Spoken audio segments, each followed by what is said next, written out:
Candidates. I'm going to turn it over to Larry Jacobs, and he is the director of the University Center for the Study of Politics and Governance. So we'll bring Larry up onto the stage to get our conversation underway. Thank you very much.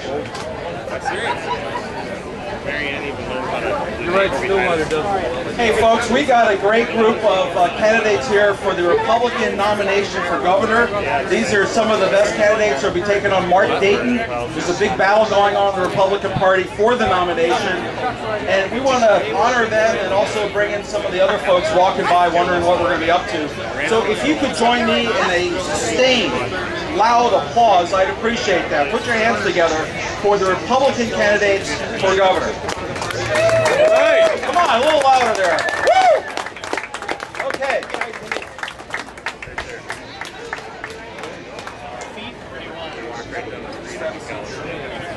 Farnsworth not show? He's here. They won't let him up because he didn't register.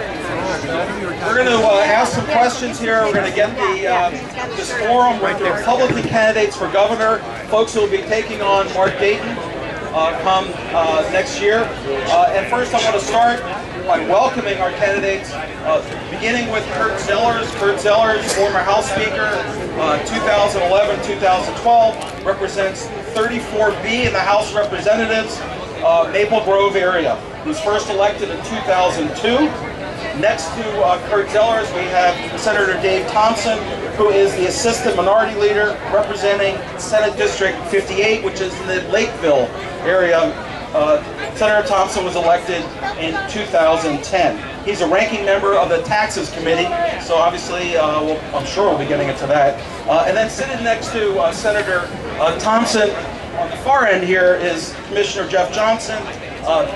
Commissioner Johnson is on the Hennepin County board. He represents the 7th District, which is the west and northwest suburbs. He was first elected to the county board in 2008.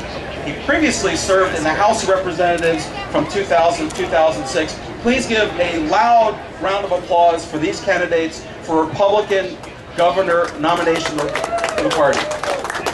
Thank you. I want to start with, I think, the question a lot of people are wondering. We've got 3 candidates here. There's some others who have announced. There are others still who will announce in the coming days. What makes you 3 the most distinctive, the best option for your party going up against Mark Dayton? Speaker Zellers. Well, and thanks, Larry, and thanks everybody for coming out. And when they say you truly want to make the candidates sweat, I guess this is the definition then, right? You know, I think, quite frankly, the experience I've had not only negotiating with Governor Dayton on behalf of the state of Minnesota, I spent a better part of 20 years traveling the state, whether it was as an elected official, as somebody who worked in the private sector in marketing or in agribusiness. But then also, I'm a lot like a lot of Minnesotans. I'm a middle-class dad who goes to hockey games, goes to dance recitals with my daughter. And Kim and I, who's a public school teacher, we are smack dab in the middle of the middle class. So I think that's what makes me connect best with the voters. But I also think the experience of being on the ballot and traveling the state for 20 years sets me apart. Thank you very much. Kurt Zellers, one of the candidates running for the nomination of the Republican Party. Senator Thompson, what makes you stand out as the best option for the Republican Party going up against Governor Dayton? We got a couple of things. First off, you've got to have the kind of experience that qualifies you to be the chief executive. I've had a lengthy private sector career. Didn't actually run for public office until 2010 when I was 48 years old. I've been both an employer and an employee, so I've had both sides of that experience. And I've had a lot of time to talk about and think about my political views. And then also you have to have the ability to get elected. And I've had the chance to have a media career where I've been a debate partner on At Issue with Tom Hauser.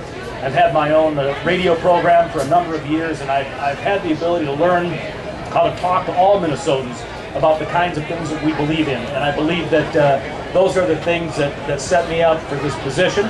Also, I understand Minnesota. Lifelong Minnesotan, raised up in the Red River Valley, and now I've been in the Twin Cities for quite a while. So I believe I've got the qualifications and the ability to win. And then obviously I have a clear vision for Minnesota that's very different than the governor we currently have. Thank you very much. Dave Thompson, Senator, one of the candidates running for the Republican Party nomination to stand against Mark come November 2014. Commissioner Jeff Johnson, what What makes you stand out? Why should the Republican Party be betting on you come November 2014? Thanks, Larry. I believe that when you look at electability, I think I'm the most electable of the candidates who are in the race and who are likely to be in the race. And also, I think I've got a record to show that I can work within divided government as a conservative and actually change ideas into laws. On the electability piece, I believe as Republicans, our best option to win is to find somebody who is a principled, lifelong conservative and can energize our conservative base and be endorsed, because I believe the endorsement is an important step towards being elected, but then also have a broad enough appeal with non-Republicans to actually win in Minnesota. And if you look at my electoral history, I generally outperform other Republicans in the areas that I represent, and I think I fit that endorsable, electable model better than anyone else. And then on the record piece, I served in the House of Representatives for 6 years when the Republicans were in charge of the House and the Democrats had the Senate, and I took some of the most difficult conservative free market ideas and actually made them law by figuring out how to work with enough Democrats over in the Senate to get it done. Property rights reform, eminent domain reform being the chief among them. Thank you very much, Commissioner Jeff Johnson, one of the candidates vying for the Republican Party's nomination. Please give a round of applause for three strong candidates. Thank you. Now, I want to ask all three of you agree that that the DFL went too far, that over $2 billion tax increases, very harmful. I know you've all got great stump speeches on why those taxes are a bad deal, but I want to kind of come back to the other side of this, which is the DFL passed those taxes and then put almost all of them into spending for education. Over $700 million of those tax increases and other funds went into things like creating all-day kindergarten for all Minnesotans, creating scholarships for early childhood education.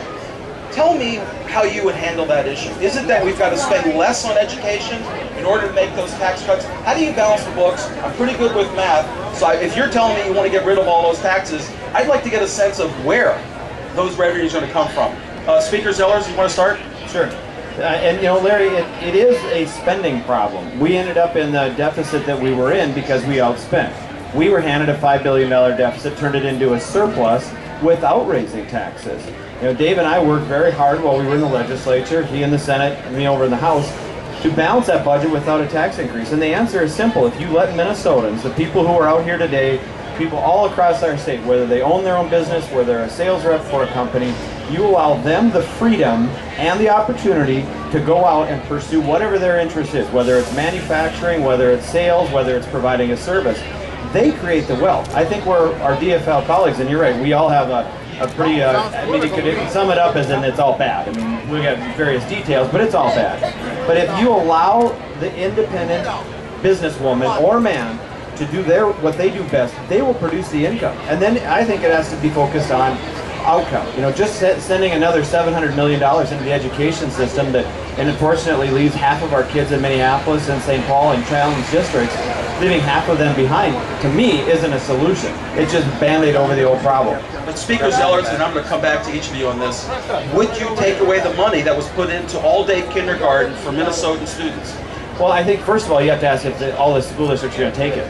My kids go to a public charter school. They've had all-day K long before this, so it's a school district choice. There are some school districts that have yet to decide whether or not they're going to accept it. So to say that this is a panacea, if we just make the money available, everybody will take it, I think, you know, belabors the point that what is best for Minnesotan students. So at this point, I don't know if you can even say that you're going to take it away, but first and foremost, it should be on outcomes, not just on how much money are we giving on the formula.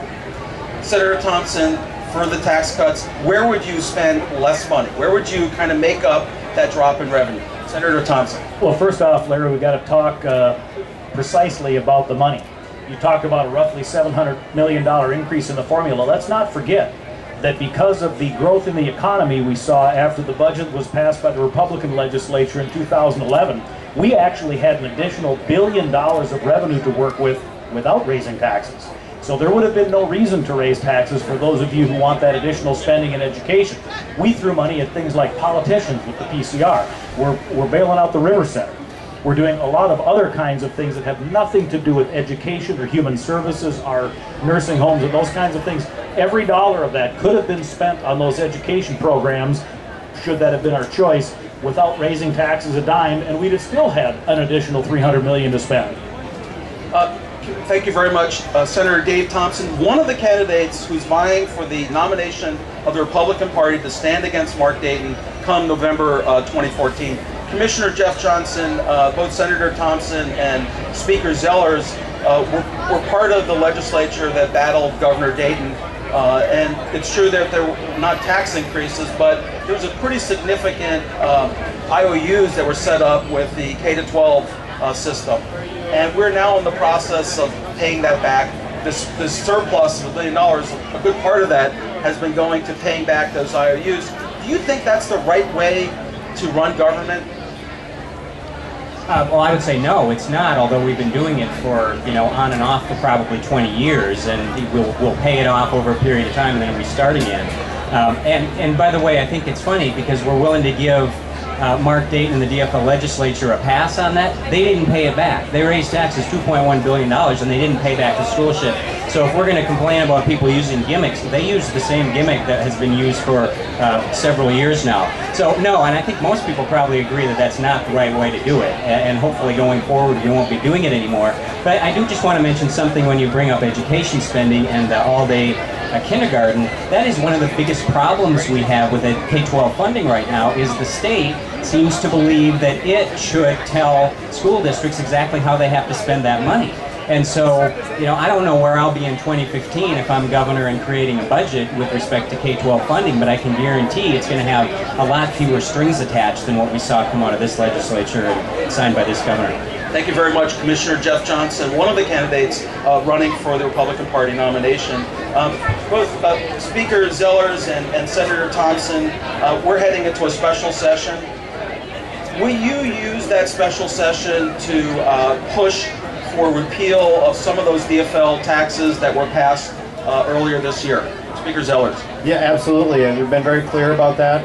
A month ago, Representative Tim Kelly, actually almost a month and a half ago now, Representative Tim Kelly and I held a press conference because shortly after session ended, Red Wing Shoes, a namesake of one of our fine cities, a legacy business in Minnesota, had put on hold a $20 million expansion of a warehouse. Now that's either going to go to Missouri or it's going to go to Kansas or places other than Minnesota.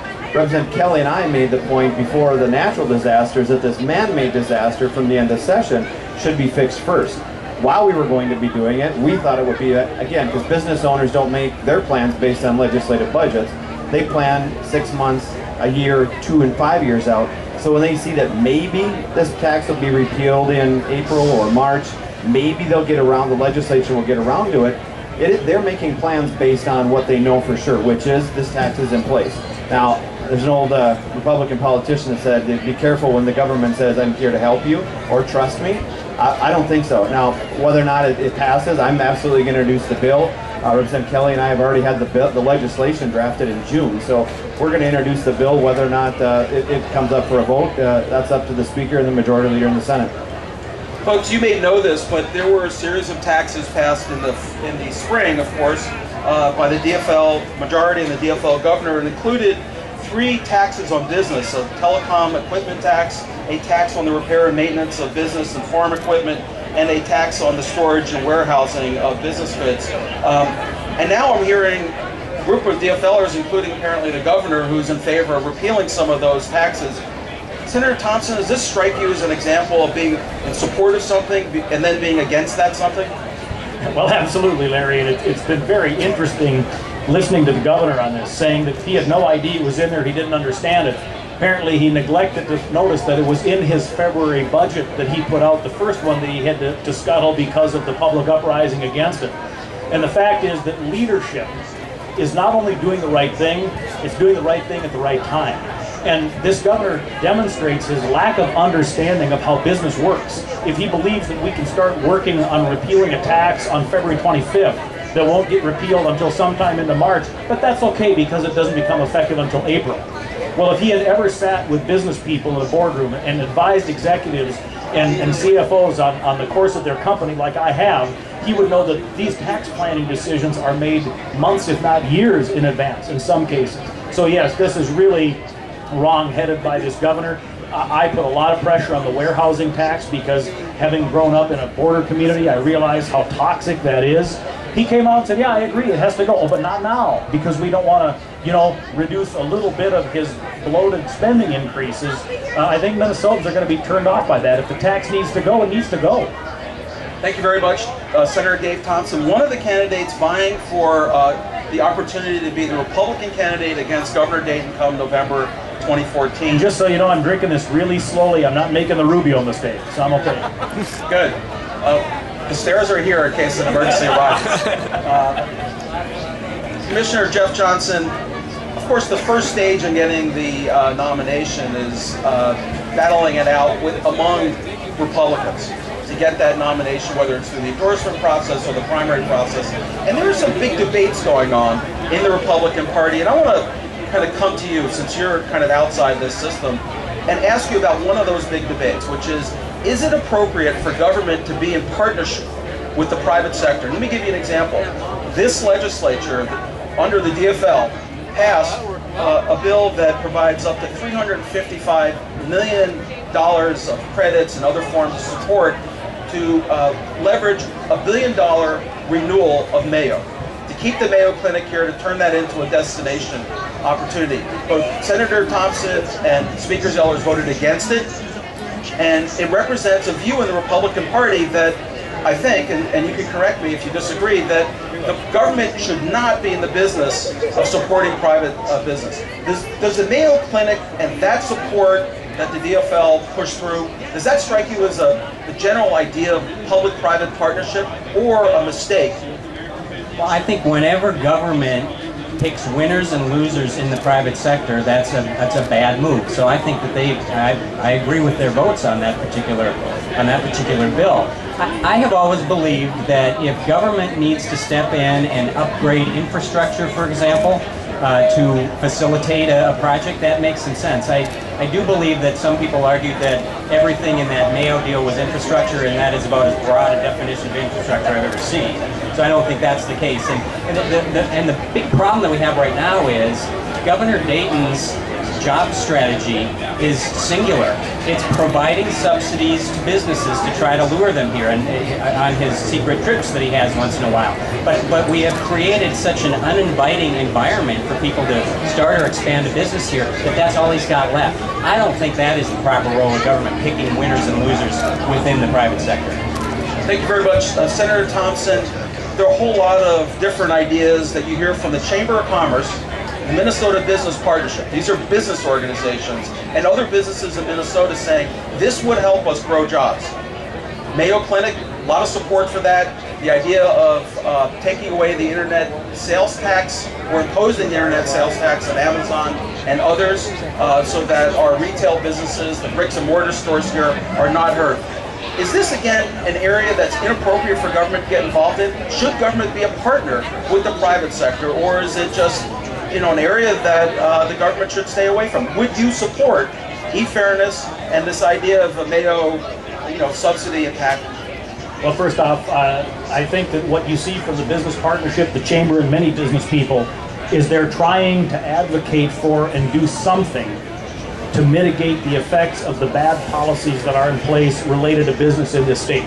The incredibly overly regulated environment that we have, a bad tax system that we not only tax too much, but we tax the wrong things and try to socially engineer. But Larry, I'm on record as a legislator, I'm on record as a radio host and a TV commentator for the idea that we need to create an environment that is friendly to all businesses, so they don't have to be coming to the legislature and asking for special treatment to survive. I think that if we were to do that, we could mitigate an awful lot of that, and business people could spend more time doing their business, and business organizations working to create a more overall friendly environment, rather than looking for help on an ad hoc basis to mitigate the fact that we have a very unhealthy business climate, because let's face it, this governor doesn't particularly like businesses.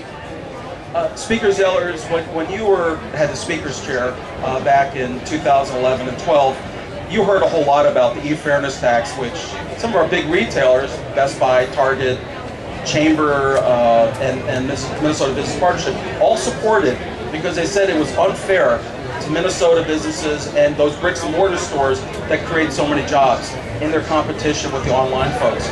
That was before we had the Democratic legislature. There is a perception among some businesses that the Republican leadership and the Republican Party is hostile to business. What do you say to those folks? Well, that's the first time I've ever been accused of that, but that's from my Democrat colleagues. It's usually the other way, that I'm a sellout to the business community. So, you know, and I would agree with both Dave and Jeff when it comes to this is an environment in which you're going to have all these little patchwork fixes because of the government intervention.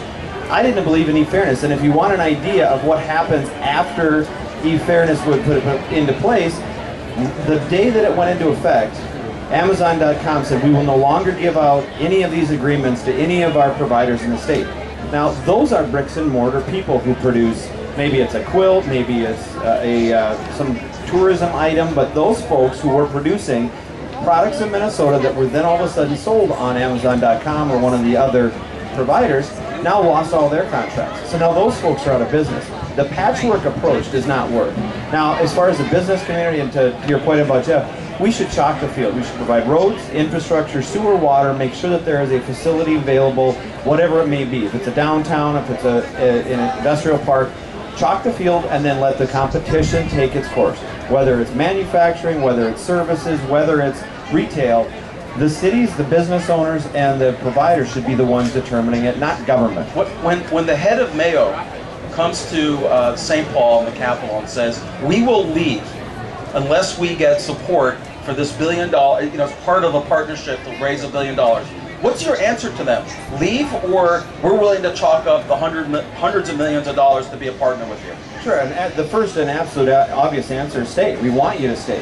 What is it that's making you go? Is it the fact that we are uncompetitive from a downtown standpoint? Is it too expensive to do business? Are corporate rates too high? What is the reason that you're leaving? Before the answer is, we'll just give you whatever we can to make you stay.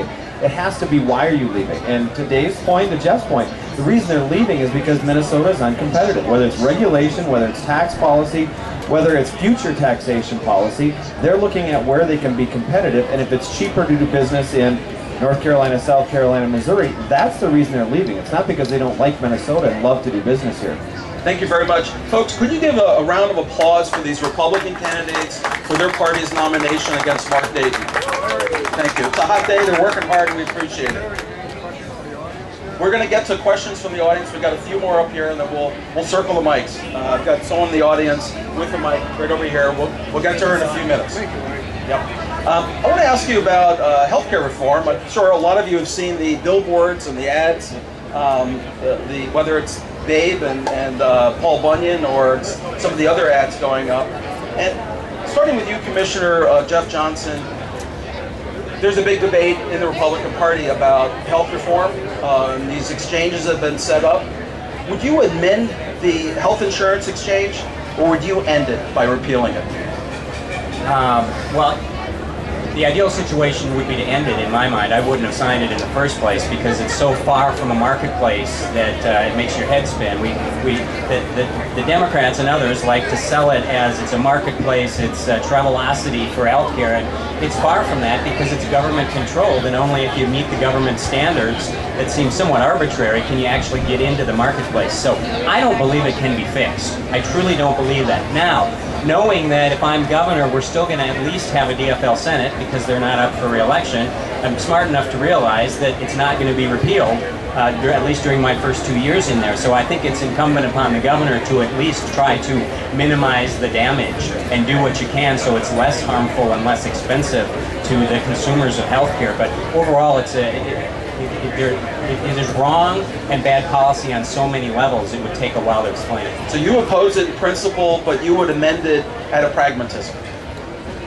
I would, with the ultimate goal of getting rid of it eventually. I wouldn't try to fix it so that 4 years, 6 years, 8 years from now, we still have a government-controlled, quote-unquote, marketplace. But we try to limit that damage for at least a 2-year period. Senator Thompson, you become governor. Do you amend the health exchanges, or do you end them precipitously? I would do anything I could to end them. I would try to convince, Democrats that obviously if I'm elected governor and we flip the House, which I sincerely hope we do, obviously, I think that would be a significant message that this legislature and this governor that are currently running Minnesota have gone in the wrong direction.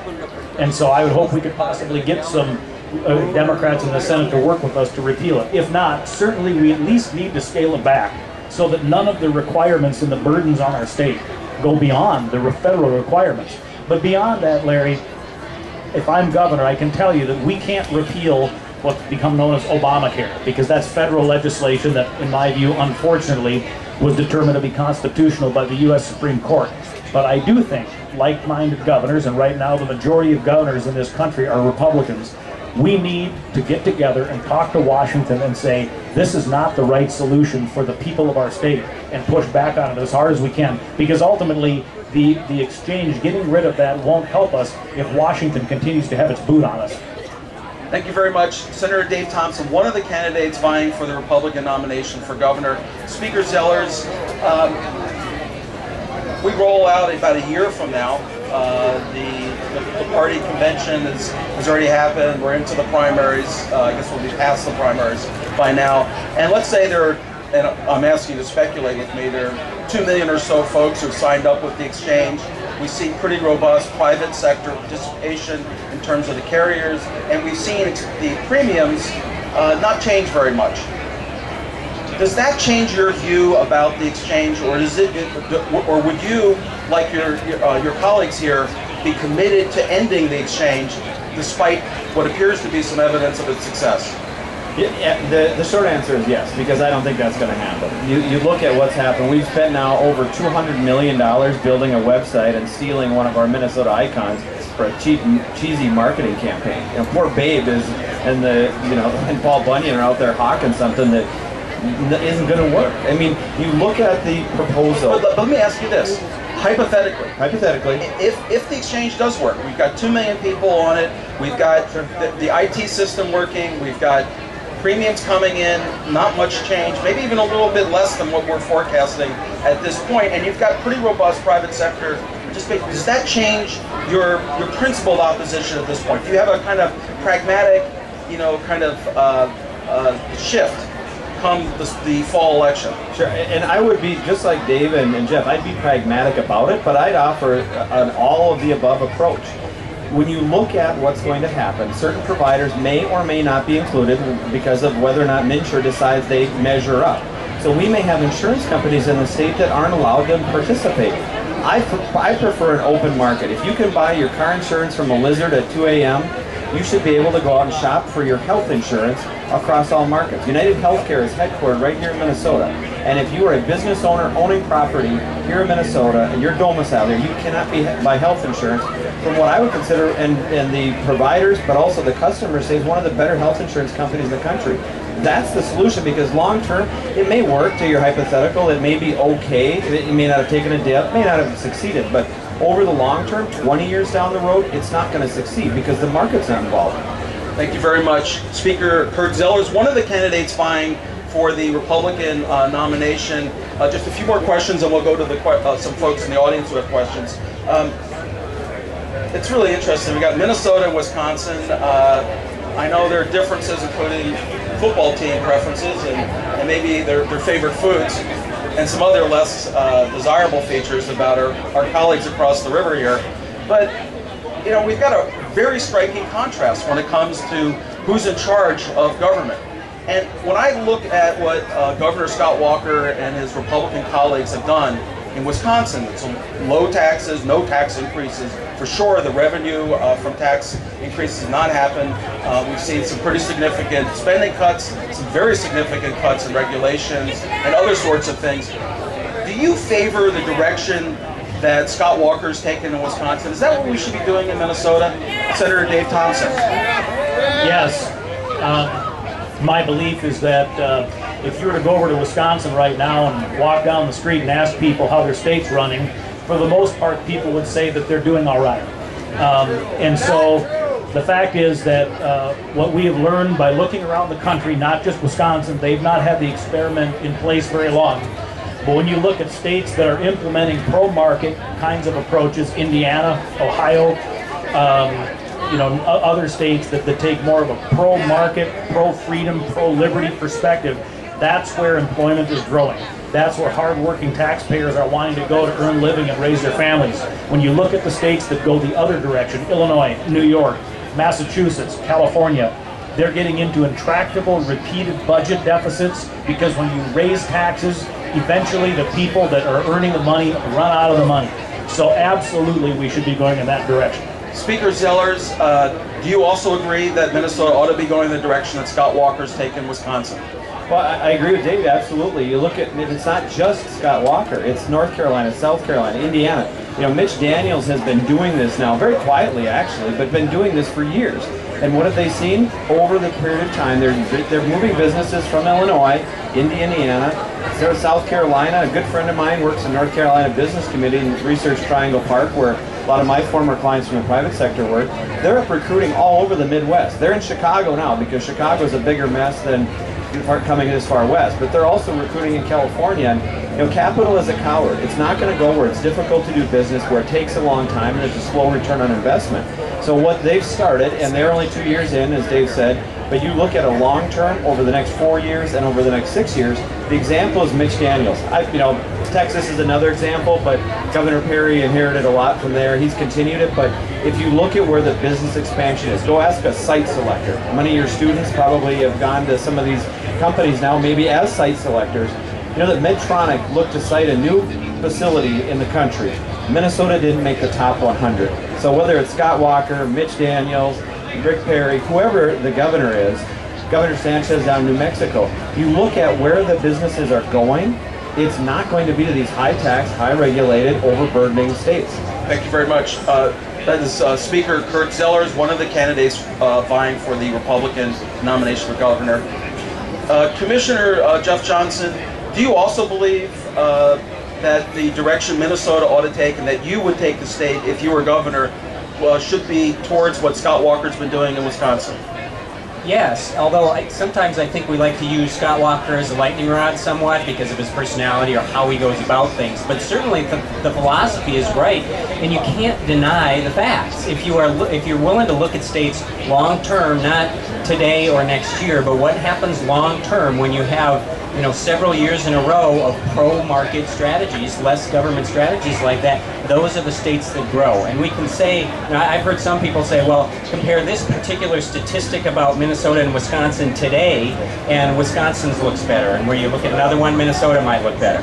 I don't think that's what you look at. You look at long term, and nobody can deny the fact that the more pro-market states do better. They create more jobs, and that should be the direction we're headed. And we're going as fast as we can in the opposite direction right now. Senator Thompson, Ronald Reagan asked in the 1980 election, are you better today than 4 years ago? And for Minnesotans, not in the Democratic or Republican Party necessarily, but the swing voters could probably make the difference in an election. They might look at such facts comparing Minnesota and Wisconsin, such as the unemployment rate, 6.8%, Wisconsin 5.3%. You look at new businesses being created more in Minnesota than in Wisconsin. How do you respond to, not again to the party base, but to those swing voters that they ought to ignore those facts and trust you that things will be better in some unknown future? Senator Thompson. Well, I think the reason that they should trust us is because right now, up until July 1st, the state of Minnesota is operating on a budget that was by and large prepared by the Republicans in the legislature in the 2011 budgeting year. And frankly, I would have proposed even more fiscal restraint. But the fact is we did engage in some fiscal restraint. We ended up billions under what this governor wanted to spend. And the bottom line is we ended up with, as I said, now projected for the current biennium, $1 billion of additional revenue coming in. And our job climate continued to be pretty good. And so I think the issue becomes, well, what's going to happen now that the Democrats got their way? Well, we only have 1 month of evidence on the state budget, but what we know is that for July, tax revenues came in $20.7 million under projections, whereas we were building up a surplus over projections during the course of the biennium that our budget was in place. So I think if Minnesotans look at themselves and say, we're doing okay, well, we are doing okay under a budget that where Republicans negotiated with a governor who said, if we don't raise taxes, our economy is going to take a tumble down. We were able to force the governor not to raise taxes, and we've got that growing economy, admittedly not as fast as we'd like, but the fact is that Washington's not helping us. Commissioner Jeff Johnson, Minnesota's 5th fastest growth, just announced last month in the country. We've now regained almost all the jobs that were lost during the Great Recession. Governor Dayton has approval ratings in the high 50% arena. How do you beat a guy like that? Well, I think you talk to people about not looking at today, but looking at tomorrow. What is the future of our state? And we can cite statistics that are positive or negative about today all we want. I can match yours anytime. But let's look at what the trend is right now. And I think the most telling trend that I've seen recently, at least, is a report that came out from the Kauffman Foundation, which is a nonpartisan national group, and they ranked the number of new businesses created in each state in the country. In 2011, Minnesota created per capita the fewest number of new businesses in the country. That is absolutely frightening and unsustainable, and I can guarantee you after this last session, it's going to be worse. They certainly didn't make it any more inviting for people to start new businesses. So we have, not just this recession, most of the past recessions, Minnesota has fared better than the rest of the country because we have such a strong business community, especially big business community. We don't sustain that unless we're constantly creating new small businesses, and we're in the last place in that right now. So we got to think longer term than just today. Thank you very much, Commissioner Jeff Johnson. One of the candidates vying for Republican nomination to take on Mark Dayton, Speaker Zellers, you were Speaker in 2011, 2012, and you and Senator Thompson have talked about the successes that you had, and yet you lost the majority in the House. And so we're talking about, how do you take on a popular governor at a time when there's growth in the economy? What did you learn from the experience in 2012 when you lost the majority that puts you in a better position to take on Governor Dayton if you're the party's nominee? Well, excuse me, I would also give Governor Dayton, I wouldn't give him the benefit of the doubt on good policy. It's also good agriculture. One of the reasons, to Jeff's point about why we do a little bit better when it comes to recovery and why we have done a lot better is because we have a great farm economy. We have a lot of great farmers, and commodity prices have been high. They've been going higher, so that's part of it. To answer your question, a lot of it is going to be money and turnout. It's a presidential year. Minnesota, if you look back traditionally, I'm sure you've maybe even given a couple of lectures on this when it comes to statewide elections during presidential years. We were looking at a 4% turnout for Barack Obama versus a win against Mitt Romney.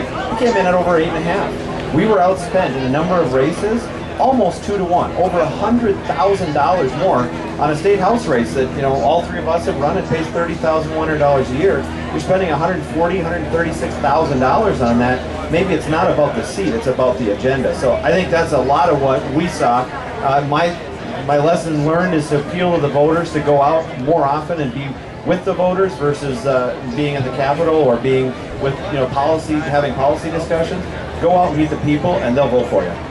Thank you very much, Kurt Zellers. Please give a round of applause for the Republican candidates for their party's nomination to take on Mark Dayton come November 2014. We've got some folks here who've been listening very patiently, and Jackie Stone, thank you very much, Jackie, standing there in the sun, has got a microphone.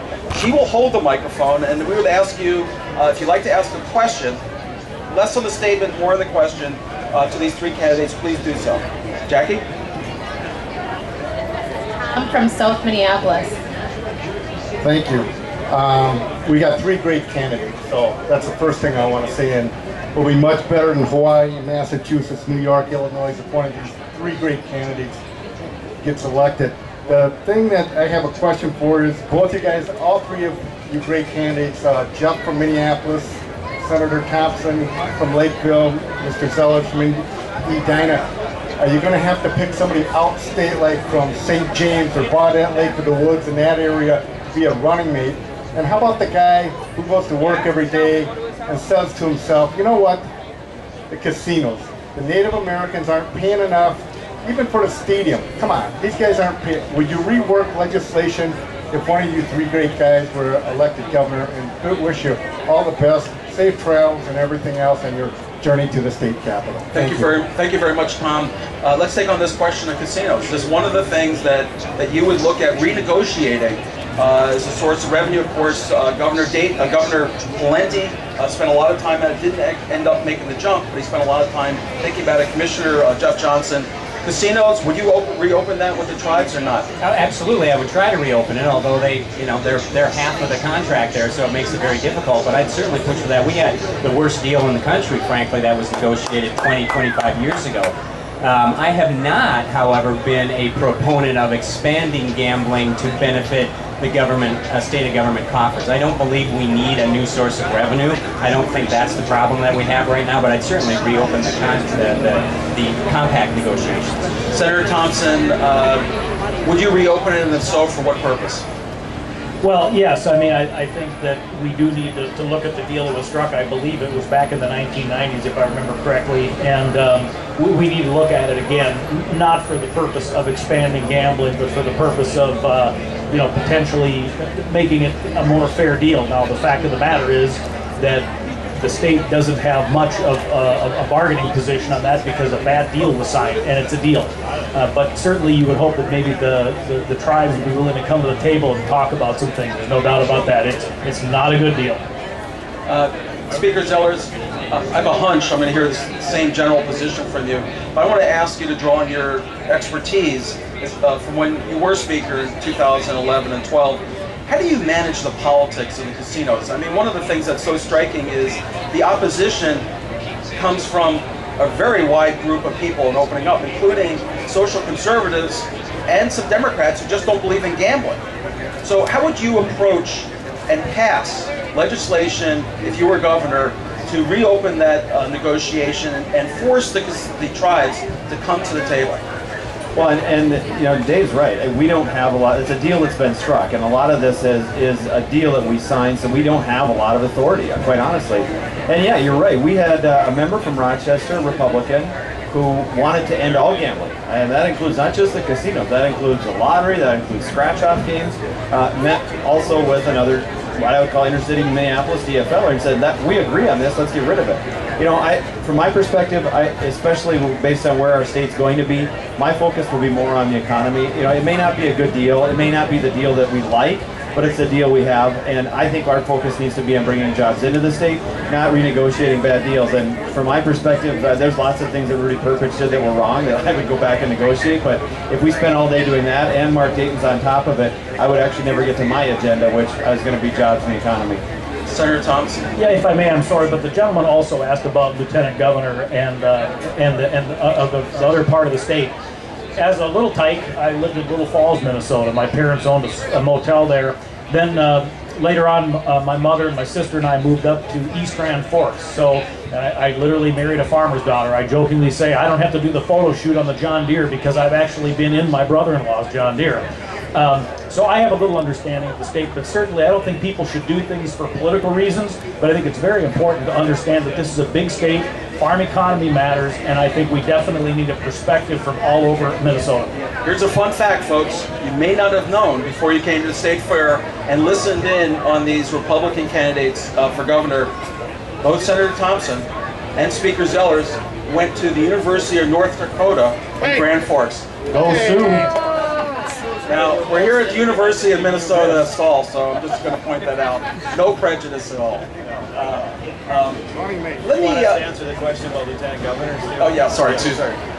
And from my perspective, like Dave, yeah, we've actually been driving John Deere's just about the same time as we started on the farm. So I come from rural Minnesota, rural district, North Dakota obviously, but a rural area, so I'm comfortable out there. I think my perspective would be to pick someone who doesn't want the job, would be reluctant, would want to stay in the private sector or stay as teacher, but would then come to the job with the idea that, you know what, my job is to make sure and make things better. I don't want to spend as little amount of time there as I can because I want to do a job and get done with it. When it comes to a candidate, I think that's a little bit far down the road for us. Unless you got an application, we'd be willing to. Dave's got Royce. Dave's going to pick Royce, I know. Oh, that would work. If Pat and I see everything eye to eye, yeah.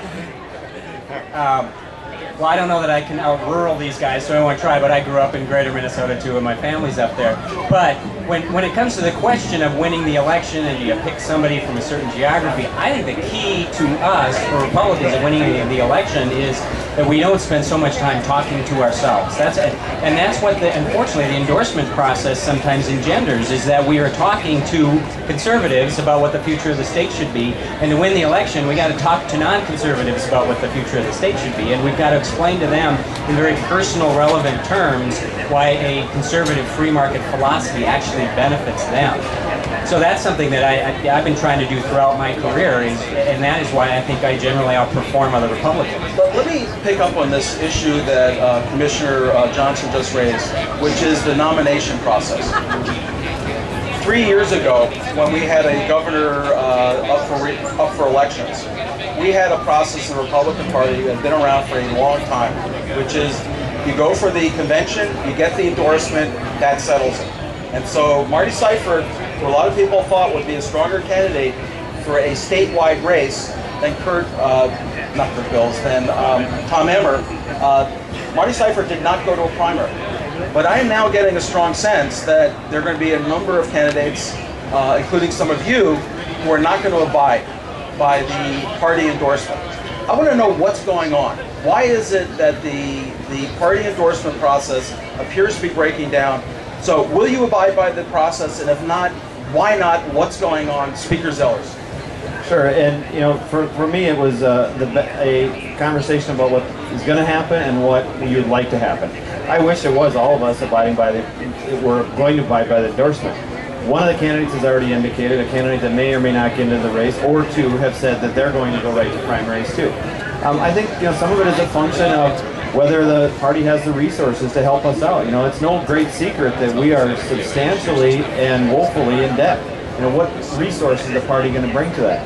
And then, quite honestly, the three of us have spent a lot of time, Jeff and I maybe a little bit more time, working in the party apparatus, working to make Minnesota a good Republican state. And for a candidate to come in and kind of thumb their nose at the process, we see each other on the trail all the time. We are in Elbow Lake. Jeff and I were there with 6 other people on this last Tuesday night, I think it was. We're out there meeting with them. So I'm going to absolutely work as hard as I possibly can for the endorsement. I actually don't know if we will have an endorsement. There may not be an endorsement for anyone. So I'm going to work like heck for the endorsement as hard as I possibly can, but also prepare for what may or may not be an inevitable primary. Senator Thompson, will you abide by the endorsement? And if not, why not? What's going on in the Republican Party that we're seeing this kind of bypassing of the endorsement and the convention? Yes, it is my intent to abide by the endorsement. And let's be clear, to be the governor of this state, you have to speak to all Minnesotans. And certainly to be a credible candidate for the Republican Party, you have to speak to all Republicans during that process. And I intend to do that. Not just delegates, not just folks that are concerned about fiscal issues, folks that are concerned about business issues, folks that are concerned about pensions. We have to address all of these issues. But my belief is even if the party is a little bit hobbled financially, that it is going in the right direction. And my concern really isn't that thing called the party that sits in a building, in an office building by the Capitol. To me, the party is comprised of the people who go out on the cold day in February and become delegates and go to conventions and understand the candidates. Senator Thompson, let me follow up on that. One of the things I've heard privately from some of the smartest Republican strategists is that the Republican Party has been taken over by the supporters of Ron Paul, the Tea Party, the so-called Liberty Movement, and that this has resulted in weak candidates for statewide races, whether it's Tom Emmer running in a terrifically positive Republican year, or Kurt Bills, who got absolutely creamed by Amy Klobuchar. Do you think the Liberty Movement and the Tea Party are a problem for the Republican Party that is forcing candidates to go to a primary? Absolutely not. I believe that everybody needs to be welcome. And it's interesting, the last time we had an insurgent group of nuts, it was about 1976, and they ended up nominating another nut by the name of Ronald Reagan in 1980. And word has it, he did okay for himself. So I'm a believer that new blood in a political party, disagreements within the party, different perspectives within the party, that's all good. I'm going to talk to Liberty folks. I'm going to talk to people that are more grounded in the business community. And really what it's going to come down to is, can I prove that I'm the person, can I prove to the folks that I'm the person with the values that they believe in, but the ability to talk to all different groups. And I think it's hard to marginalize me as a fringe candidate when, after all, I've been out there in the business world for 25 years. And so I think we can do that. Thank you very much, Senator Thompson. Commissioner Jeff Johnson, do you see the primary as an important vehicle for widening the voices and who participates in the nomination process, so you get a candidate who can be competitive statewide, who can bring in and speak to those independent voters that you've been talking about as so important? No, my goal would be to be endorsed and be that candidate, and I will abide by the endorsement because I think the endorsement is important for a couple reasons. Number one, it creates your base of support within the state to help you campaign. We spend months doing this. But more importantly, I think that is the only avenue we have as Republicans to win a statewide race in 2014. Because if we have a nasty, ugly primary battle, and that's what it will be, nobody can, you can pretend like that won't be the case, but it will. And come August, we have a divided party. Whoever our candidate is going to be spending months just trying to repair the damage within the party. So we need to find a candidate who can appeal to non-Republicans and actually be endorsed. So just to reiterate what Speaker Zeller said a moment ago, it is a near certainty that there will be a contested primary. We know that there are going to be more candidates coming in. We know that other candidates are going to be competing in that primary. So are you predicting then that the party is going to basically do a lot of bloodletting and sap some of its treasure, fighting each other, and then be weakened going against Governor Davey? Of course, that's exactly what happens in primary, and we've seen it in other states as well. So I think our endorsement system has worked very well for us. You can always pick out an exception here or there, but you can do that in any primary state as well. Thank you. Speaker Zeller, I saw you giving me a knowing look. Do you want to jump in on this? Well, I think that a lot of that is too about rebuilding the party, is how you go back. When after the last election, some Republicans or longtime Republicans endorsed Tom Horner, some in our party kicked him out. And they said, you know what, we don't want you in our party. A week after that, I went and called some of those people and said, you know what, you're welcome in the House Republican Party if the Minnesota Republican Party doesn't want you. I think that those actions speak a lot louder than words when it comes to, well, I will do this or I will do that. This is what I did as former Speaker. Thank you very much. Speaker Kurt Zeller, is there a question from the audience? Mr. Zeller's answered, but what do we do if you are the candidate for the Republican Party? What do you do about the Independence Party? Because the Independence Party cost you the election. Mark Dayton is the governor of Minnesota right now because of what happened with the Independence Party. How do you attract those voters and keep those voters in the Republican Party, which is where most of them would have come from, left from? Commissioner Jeff Johnson. Well, I think the key is we speak to those voters. And, you know, sometimes I am criticized as a candidate because Party, and some people say, oh, the Tea Party's crazy, you don't need to speak to them. And that's wrong, we need them. Or the Ron Paul people, I'll talk to Ron Paul people and invite them into the party and thank them for what they do. And some people say, oh, they're crazy, we can't handle them in the party. We need them. But we can say the same thing about the moderates in the party. Now, there are still moderate Republicans out there. We need them to win elections. It doesn't mean you change your principles, but if we're not speaking to a much broader group than just the base, we cannot win. So that you're exactly right on. Do you want to weigh in? I want to ask another question. Okay, so let me ask this question, and I've got to be honest with you, I'm very surprised, and I think it's a big change that has not come up. I've not heard any of you talk about either gay marriage or abortion. Are those issues that you basically don't think are helpful politically when you've got taxes and jobs and you want to focus the election on that? Is there a change in maybe some of the candidates' basic values about what's important? Senator Thompson, would reversing the gay marriage law be a priority for you? No. I'm a believer that leadership has two qualities to it. One is working to bring people with you to hopefully come up with a unified vision for the entire state. But another part of it is understanding the people that are willing to allow you and have honored you to lead. And the fact of the matter is the people of this state made a decision.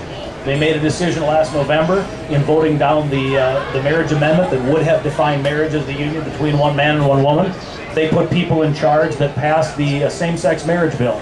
I don't believe that that's... I want to talk about the economy. I want to talk about hard-working taxpayers. I want to talk about education.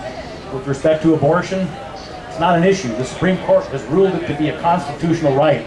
And until that changes, we need to talk about and do other things. Speaker Zellers, you were speaker when the constitutional amendment came up to ban same-sex marriage in Minnesota. It's now been passed into law. Would it be one of your priorities, if you were to become governor, to repeal that law?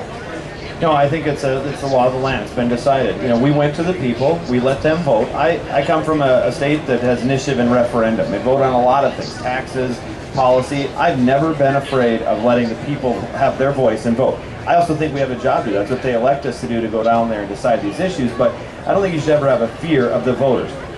Personally, I think it's decided. The Senate is going to be, as Jeff pointed out, is in DFL hands. It's not going to come up.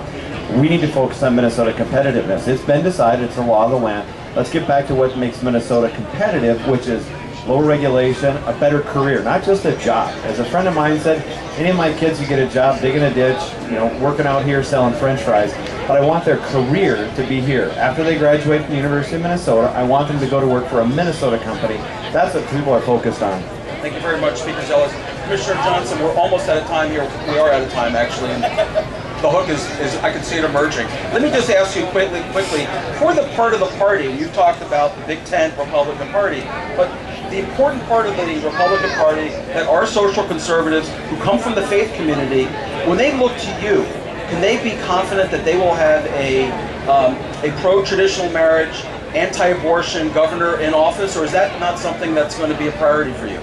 Well, it's not going to be a priority, but I've never run away from who I am, and I refuse to do that. I am pro-life. I support traditional marriage. I'm not ashamed of that, and I don't think we should act like we're ashamed of that. But that's not going to be one of my goals. It's not why I'm running for governor. It will not be one of my goals as governor. But again, it's just, I'm not going to pretend to be someone I'm not, because I think it will help get a vote or two. Okay. Jackie Stone, who's in charge of all that's important at this stage. So we have time for one more question. Jackie, why don't you hold the mic up so we can all hear? One question. You were speaking to the party infighting. So I heard you talking about it. What's your solution to solve it? To the party infighting? To the party infighting. To focus on... I hear you talking about the problems. Yeah. What's your solution to solve the problem? Two things, and it's what I've been trying to do as Republican National Committee man. Number one, be open to everybody and try to stop the factions within the factions that seem interested in pushing others out, because that makes no sense for us as a party. And then focusing on the issues that do unite us all, and they're pretty much the issues we've been talking about up here. And I think those are also the issues that Minnesotans are most interested in. Thank you very much. Senator Thompson, do you have a view about how to solve these divisions in the Republican Party? Well, first off, I think the obvious one is I'm going to talk about the things where there tends to be agreement across all spectrums of the Republican Party and conservatives. And those are the things that I've campaigned on since day one when I announced on June 26th, and I will continue to talk about. And that's fiscal restraint, improving our regulatory climate, improving our tax climate, making Minnesota more competitive, education choice, so that regardless of where you live in Minnesota, you have access to a good education. And I think if I focus on those things, every person who believes in a conservative view of the world is going to be with me. Kurt Zellers, you're primed up to answer that question. I want to ask you a slightly different question. I had in Marianne Stebbins, who was Ron Paul's campaign manager in Minnesota, and a well-known, very effective Ron Paul, Rand Paul, and Liberty Movement person, with a well-known Republican strategist, Cohen, and the debate was really over the direction of the party. And the idea of the Big Tent that brings everyone in, I didn't hear any support for that. There really were very strong views among the Liberty Movement that every time you compromise with the Democrats, government grows. How do you convince the Liberty Movement, the kind of ascendant power in the Republican Party, that you can provide the direction that they should get behind? You show an hour of clips of Mark Dayton talking about policy, quite honestly. And to the guy's question out there, sir, to your question, you go back and you ask people who were thrown out of the party to come back to the party, and then you ask other people. So this is gratuitous, I'm sorry, Larry, but my mother and father-in-law are in the audience. They didn't ask any questions, so no softballs.